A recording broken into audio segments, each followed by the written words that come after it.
আওয়ামী লীগকে নিষিদ্ধ করার কোনো পরিকল্পনা অন্তর্বর্তী সরকারের নেই। কোনো রাজনৈতিক দলকে নিষিদ্ধ করার পক্ষে আমি না। আওয়ামী লীগ বাংলাদেশের স্বাধীনতা সংগ্রামে নেতৃত্ব প্রদানকারী দল। আওয়ামী লীগের কেন্দ্রীয় নেতারা হুঁশিয়ারি দিয়েছেন, আওয়ামী লীগ কোনো নিষেধাজ্ঞার ভয় পায় না, তাই হুমকি দিয়ে কোনো লাভ নেই। যত ষড়যন্ত্রই হোক, জনগণকে ঐক্যবদ্ধ করে তা মোকাবেলা করা হবে। একই সঙ্গে তারা নির্বাচনের আগ পর্যন্ত নেতাকর্মীদের সতর্ক থাকার আহ্বান জানিয়েছেন। আওয়ামী লীগ কখনো বানরের ভেংচিতে ভয় পায় না।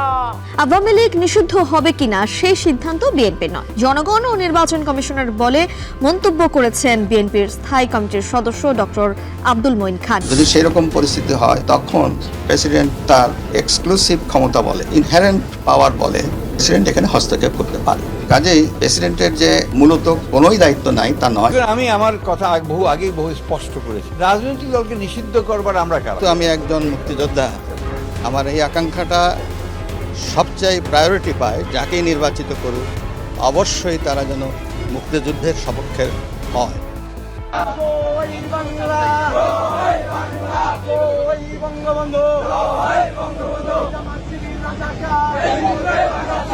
আওয়ামী লীগের নিষিদ্ধ হওয়াটা আওয়ামী লীগের জন্য অভিশাপ না হয়ে বরং আশীর্বাদে পরিণত হতে পারে, বিশেষ করে শেখ হাসিনা।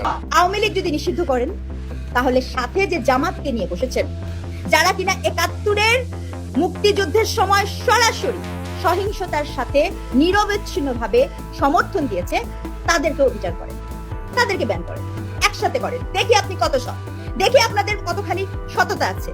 আপনি দলীয় রাজনীতি করতে যেয়ে মিন করবেন, ভোটের পলিটিক্স করতে যেয়ে আপনি নেগোসিয়েশনে যাবেন, আর আমরা জনগণ রাস্তার মধ্যে বসে থাকবো।